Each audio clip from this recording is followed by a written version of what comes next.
Assalamualaikum warahmatullahi wabarakatuh. Perkenalkan, nama saya Siti Zahra Dina Anggun Anika dengan NIM 252024 dari Prodi Tadris Bahasa Indonesia kelas A semester 1 dengan dosen pengampu Bu Ani Mar'atul Hamidah MPD. Jadi di sini saya akan menjelaskan materi tentang Pancasila di era reformasi. Era reformasi dimulai pada tahun 1998 setelah berakhirnya pemerintahan Orde Baru. Reformasi muncul karena adanya krisis ekonomi, korupsi, dan ketidakadilan, serta tuntutan rakyat untuk menciptakan pemerintahan yang demokratis dan bersih.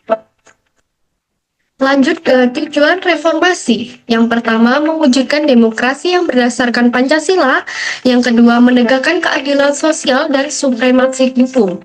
Yang ketiga, menghapus KKN yaitu korupsi, kolusi, dan nepotisme. Yang keempat, mengembalikan hak-hak rakyat dan kebebasan berpendapat. Lanjut ke peran Pancasila di era reformasi. Pancasila kembali ditegaskan sebagai dasar negara, pandangan hidup, dan sumber nilai bangsa. Nilai-nilainya menjadi pedoman dalam berbagai bidang. Yang pertama yaitu politik, pemilihan umum yang bebas, adil, dan demokratis. Yang kedua, hukum. Penegakan hukum tanpa diskriminasi dan perlindungan hak asasi manusia. Yang ketiga yaitu ekonomi. Peningkatan kesejahteraan rakyat dan pemerataan pembangunan.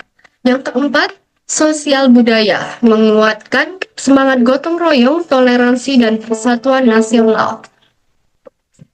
Lanjut ke tantangan Pancasila di era reformasi. Yang pertama, meningkatnya individualisme dan sikap materialistis akibat globalisasi. Yang kedua, lemahnya kesadaran masyarakat dalam mengamalkan nilai-nilai Pancasila. Yang ketiga, munculnya konflik sosial dan politik identitas. Yang keempat, penyalahgunaan kebebasan yang berpotensi memecah persatuan bangsa. Lanjut ke upaya revitalisasi Pancasila. Yang pertama, menguatkan pendidikan karakter dan pendidikan Pancasila di semua jenjang. Yang kedua, pembentukan Badan Pembinaan Ideologi Pancasila atau BPIP untuk menghidupkan kembali nilai-nilai Pancasila. Yang ketiga, mendorong partisipasi masyarakat dalam menjaga persatuan dan demokrasi.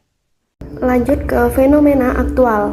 Masih maraknya praktik korupsi, ketimpangan sosial, dan rendahnya kepercayaan masyarakat terhadap lembaga pemerintahan di era reformasi.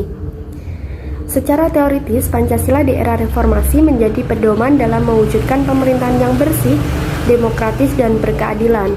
Namun fenomena seperti korupsi dan ketimpangan sosial menunjukkan bahwa nilai-nilai Pancasila belum sepenuhnya diinternalisasi dalam praktek penyelenggaraan negara. Sila keempat menekankan pentingnya kepemimpinan yang bijaksana dan partisipatif, tetapi dalam kenyataannya masih banyak keputusan publik yang tidak mencerminkan aspirasi rakyat.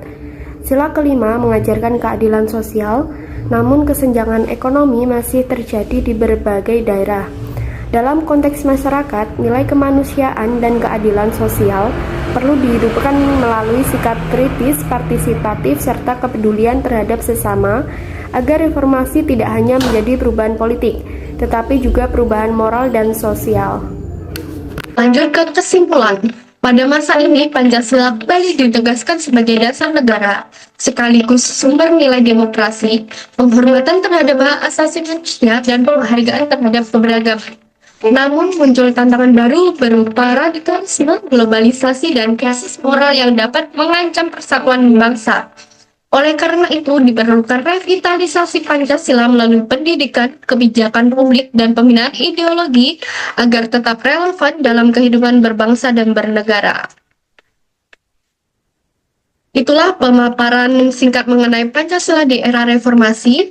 Semoga dengan memahami tentang Pancasila di era reformasi, kita bisa menjadi generasi yang berkarakter dan berjiwa nasionalis. Terima kasih telah menyimak video saya. Wassalamualaikum warahmatullahi wabarakatuh.